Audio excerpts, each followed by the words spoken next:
Ford is a little late to the subcompact SUV party with the new Ecosport, a car that's actually been available overseas for some time now. Despite the not-so-fresh roots, the Ecosport does have some charm, but it comes with drawbacks, small and large.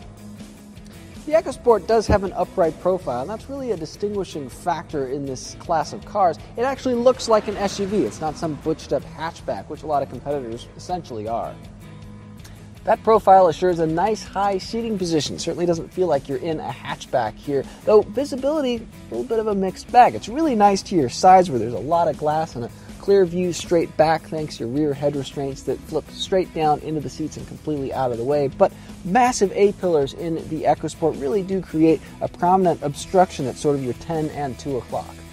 Now, second row, also a bit of a mixed bag in the Ecosport. It's really nice that the seat sits this high off the ground. Adults won't feel like their knees are uncomfortably elevated, which is a sensation you get in a lot of cars, smaller cars, subcompact cars especially. But overall knee space here, not that much. I'm 6 feet tall. That's where I would sit to drive. And as you can see, I really just don't have that much extra clearance left over.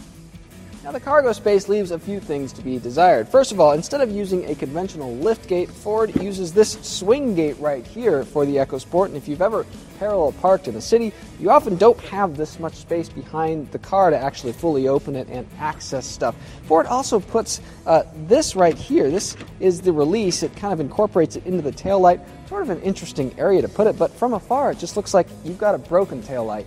Now, inside, the Ecosport does have this nifty cargo divider here. It lets you choose between maximum height behind the second row or a continuous load floor with the seats folded. But to fold those seats down to get the maximum volume, you actually have to flip forward the cushions first and then fold the seat backs down. Again, kind of an old school setup.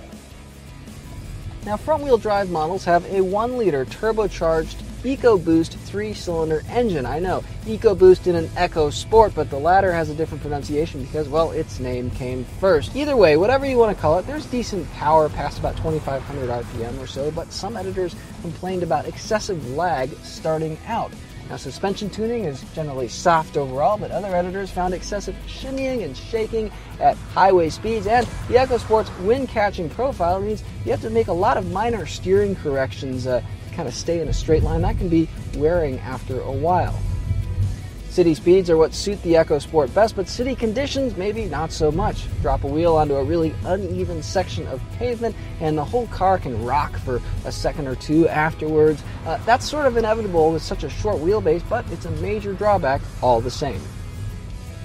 So a checkered driving experience and that swing gate really limit the Ecosport, but as subcompact SUVs go, there really aren't that many standout choices in the bunch. Consider the Ecosport if you like the driving position or the styling or even its intuitive Sync 3 multimedia system, but remember, all of that charm starts to wear thin as soon as you start driving.